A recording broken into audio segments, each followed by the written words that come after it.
നമ്മൾ ഇന്തോനേഷ്യയിലെ ബോറബുദൂർ ടെമ്പിളിലുള്ളത്. ഇതൊരു ബുദ്ധിസ്റ്റ് ടെമ്പിളാണ്. ഈ ടെമ്പിള് ഗംഭീരമായ ഒരു സാധനമാണ്. ഇപ്പോൾ ഫസ്റ്റത്തെ 6 ഫ്ലോർ സ്ക്വയറാണ്. ഇത് കഴിഞ്ഞിട്ട് റൗണ്ടാണ്. അപ്പോൾ ഈ റൗണ്ടിലുള്ള ഈ ടെമ്പിൾ നമ്മളിങ്ങനെ കാണുകയാണ്. ഇപ്പം നമ്മളെ കൂടെ ഏതാ ഉമർ തറമ്മലുണ്ട്, ജലീൽ മാഷുണ്ട്, റസാഖ് സാറുണ്ട്. ഉമർ സാർ എങ്ങനെ പറഞ്ഞോളൂ.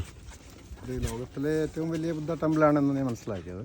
ഏതായാലും ഇറ്റ് ഈസ് ഒരു മാർവലസ് എക്സ്പീരിയൻസ്.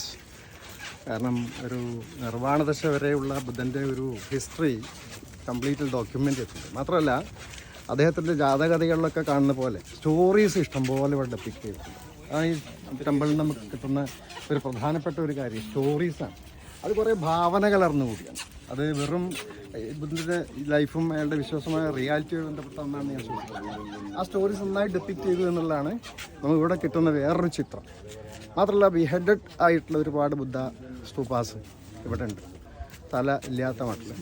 അത് ഈ മറാപ്പിയിൽ നിന്നുള്ള പിന്നെ ഈ അഗ്നിപർവ്വതം പറഞ്ഞപ്പോൾ അതിൻ്റെ ശക്തി കൊണ്ട് ഒളം തല്ലിയിൽ നിന്നും ഇവിടെ നിന്ന് തെറിച്ചു പോയതാണ് എന്നാണ് ഒരു version.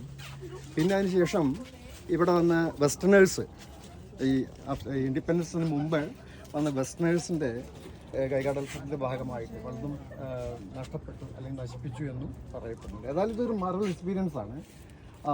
I think it is very very huge experience in my heart, deep heart.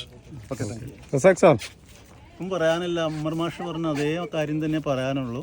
India ഒരുപക്ഷെ ലോകത്തേക്ക് കയറ്റുമതി ചെയ്തതിൽ ഏറ്റവും പ്രധാനപ്പെട്ട വസ്തു എന്ന് പറയുന്നത് ബുദ്ധമതമായിരിക്കും, അല്ലെങ്കിൽ ബുദ്ധദർശനമായിരിക്കും. ഒരുപക്ഷെ കപിലവസ്തുവിൽ ജനിച്ച ബുദ്ധൻ ഇങ്ങനെ ഇത്ര അകലത്ത് ഇന്ത്യയിൽ അല്ലെങ്കിൽ നേപ്പാളിൽ നിന്ന് ഇത്ര അകലെ ഇന്തോനേഷ്യയിൽ തൻ്റെ അനുയായികൾ ഇത്ര ഭീമമായിട്ടുള്ള ഒരു സ്ട്രക്ചർ രൂപപ്പെടുത്തുമെന്ന് സ്വപ്നത്തിൽ പോലും വിചാരിച്ചിട്ടുണ്ടായിരിക്കും. അത്ര കേമമായിട്ടുള്ള എൻ്റെ ജീവിതത്തിൽ കണ്ടിട്ടുള്ള സ്മാരകങ്ങളിൽ ഏറ്റവും മികച്ചതെന്ന് എനിക്ക് തോന്നുന്നത് ഈ ബോറബുദൂർ തന്നെയാണ്.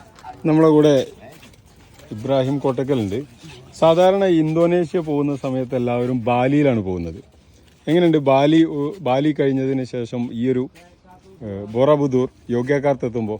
വാസ്തവത്തിൽ ഇന്തോനേഷ്യൻ ടൂറിൽ നമുക്ക് ഇവിടെ ഈ ബോറബുദൂരിൽ വന്നില്ലെങ്കിൽ വലിയൊരു നഷ്ടമായിരുന്നു. ബാലി വെറും ടൂറിസ്റ്റ് പ്ലേസ് എന്നതിൽ കവിഞ്ഞ് മറ്റൊരു പ്രത്യേകത അതിനില്ല എന്നാണ് എനിക്ക് തോന്നുന്നത്. പക്ഷേ ഏറ്റവും ഈ ഇന്തോനേഷ്യൻ്റെ ചരിത്രവും അല്ലെങ്കിൽ പ്രസൻസും എടുത്ത് നോക്കുകയാണെങ്കിൽ ഏറ്റവും പ്രസക്തമായിട്ടുള്ളൊരു മോനുമെൻ്റാണ് ഈ ബോറബുദൂർ. ഇത് കാണാതെ നഷ്ടപ്പെടാതെ നോക്കേണ്ടതും എല്ലാ ടൂറിസ്റ്റുകളും ഇവിടെ ഈ ബാധ്യതയായിട്ട് മാറേണ്ടതുണ്ട്.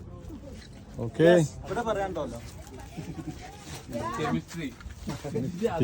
എന്ത് പറയുന്നു?